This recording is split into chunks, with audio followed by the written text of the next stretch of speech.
ದೇವರಿಗೆ ಸ್ತೋತ್ರವಾಗಿರಲಿ. ಈ ದಿನ ದೇವರ ವಾಗ್ದಾನವು ಎರಡನೆಯ ತಿಮೋಥಿ 2ನೇ ಅಧ್ಯಾಯ 22ನೇ ವಚನದಲ್ಲಿ, ನೀನು ಯೌವನದ ಇಚ್ಛೆಗಳಿಗೆ ದೂರವಾಗಿರು, ನೀತಿ, ವಿಶ್ವಾಸ, ಪ್ರೀತಿ ಮತ್ತು ಸಮಾಧಾನವನ್ನು ಸಂಪಾದಿಸುವುದಕ್ಕೆ ಶುದ್ಧ ಹೃದಯವುಳ್ಳವರಾಗಿ ಕರ್ತನನ್ನು ಬೇಡಿಕೊಳ್ಳುವವರ ಸಂಗಡ ಪ್ರಯಾಸಪಡು.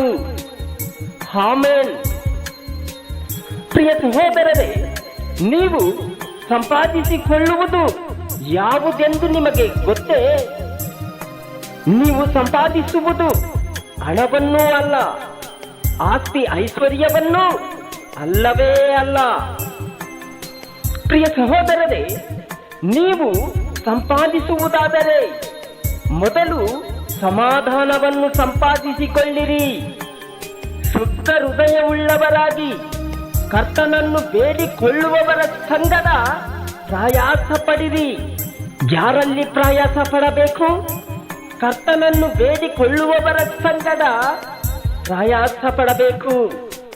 ಆಮೆನ್. ನಮ್ಮ ಕರ್ತನಾದ ಯೇಸು ಕ್ರಿಸ್ತನು ಹೀಗನ್ನುತ್ತಾನೆ, 2-3 ಸೇರಿ ನನ್ನನ್ನು ಎಲ್ಲಿ ಆರಾಧಿಸುತ್ತಾರೋ ಅಲ್ಲಿ ಅವರ ಮಧ್ಯದಲ್ಲೇ ನಾನಿದ್ದೇನೆ ಅಂದನು. ಆಮೆನ್. ಹೌದು ಪ್ರಿಯ ಸಹೋದರರೇ, ನೀವು ಯೌವನದ ಇಚ್ಛೆಗಳಿಗೆ ದೂರವಾಗಿದ್ದು ನೀತಿ, ವಿಶ್ವಾಸ, ಪ್ರೀತಿ ಮತ್ತು ಸಮಾಧಾನವನ್ನು ಸಂಪಾದಿಸಿಕೊಳ್ಳುವುದಕ್ಕೆ ಹೋರಾಟ ಮಾಡಿರಿ. ದೇವರು ನಿಮ್ಮನ್ನು ಆಶೀರ್ವಾದಿಸುವನು. ಆಮೆನ್. ಇನ್ಯಾರನ್ನು ಬಯಸಲಿ ದೇವಾ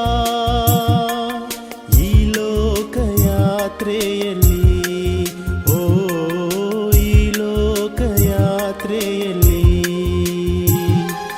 ನಂದೇವರೇ ನನ್ನೇಸುವೆ, ಇಹಲೋಕದಲ್ಲಿ ನನಗೆ ನೀನಪ್ಪ.